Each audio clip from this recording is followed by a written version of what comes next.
Hello friends, welcome to my channel Aru cook Gujarati.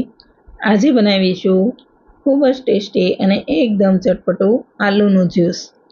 ઘરમાં આલુ પડ્યા હોય અને બાળકો ન ખાતા હોય તો આ રીતે આલુનું જ્યુસ બનાવીને આપશો તો તેમને ચોક્કસ પસંદ આવશે.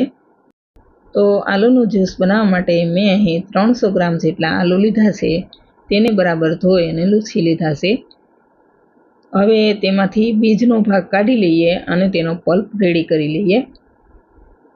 સિઝન પ્રમાણેના બધા જ ફ્રૂટ્સ ખાવા હેલ્થ માટે ખૂબ જ સારા હોય છે, પણ બાળકો ઘણીવાર ફ્રૂટ્સ ખાવાનું પસંદ નથી કરતા, તો તેમને આ રીતે જ્યુસ બનાવીને આપી શકીએ છીએ.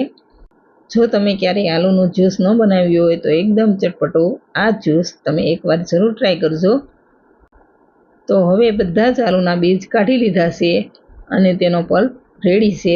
તો હવે તેને મિક્સર જારમાં લઈ લઈએ. એકદમ સિમ્પલ રીતે ફટાફટ આ જ્યુસ તૈયાર થઈ જાય છે.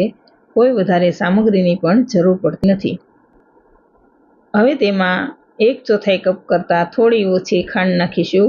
ખાંડ તમે તમારા ટેસ્ટ પ્રમાણે ઓછા વધુ કરી શકો છો. તમારા આલુ કેટલા ખાટા છે તે પ્રમાણે તમારે ખાંડ નાખવાની. હવે 1 નાની ચમચી જેટલો સંચળ પાવડર નાખીશું અને તેને એકવાર સારી રીતે પીસી લઈએ. તો આપણે એકવાર પીસી લીધું છે. હવે તેમાં 1.5 કપ ઠંડુ પાણી નાખીશું. જો આપણે પહેલેથી જ પાણી નાખીશું તો બરાબર નહીં પીસાય, એટલે એકવાર આ રીતે પીસી લઈએ ત્યાર પછી જ તેમાં પાણી નાખવાનું. હવે ફરી એકદમ ઝીણું પીસી લઈએ. તો આપણે બીજી વાર પણ એકદમ સરસ પીસી લીધું છે અને જ્યુસ આ રીતનું રેડી છે. હવે કોઈ પણ વાસણમાં ગળણી મૂકી તેને ગાળી લઈએ, એટલે તેમાં રહેલો છાલનો ભાગ નીકળી જાય. તો આ રીતે ચમચો ચલાવતા રહી થોડું પ્રેસ કરતા રહેવાનું અને જ્યુસને ગાળી લેવાનું. તો થોડી જ વારમાં તમે જોઈ શકો છો કે જ્યુસ એકદમ સરસ ફટાફટ ગળાઈ ગયું છે અને તેમાં રહેલો છાલનો ભાગ બધો જ નીકળી ગયો છે. હવે બાઉલમાં એકદમ સરસ આલુનું જ્યુસ રેડી છે. તો એકવાર ચલાવી લઈએ અને તેને સર્વ કરી લઈએ. તો સર્વિંગ ગ્લાસમાં થોડા નાના નાના આઈસ ક્યુબ નાખીશું.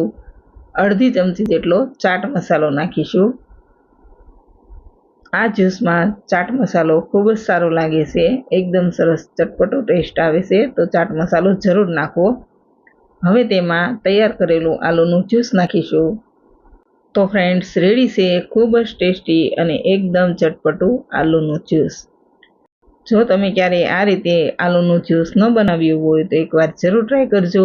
વિડીયો સારો લાગે તો લાઈક કરી દેજો, શેર કરી દેજો અને ચેનલ સબસ્ક્રાઈબ ન કરી હોય તો સબસ્ક્રાઈબ કરી દેજો. Thank you for watching.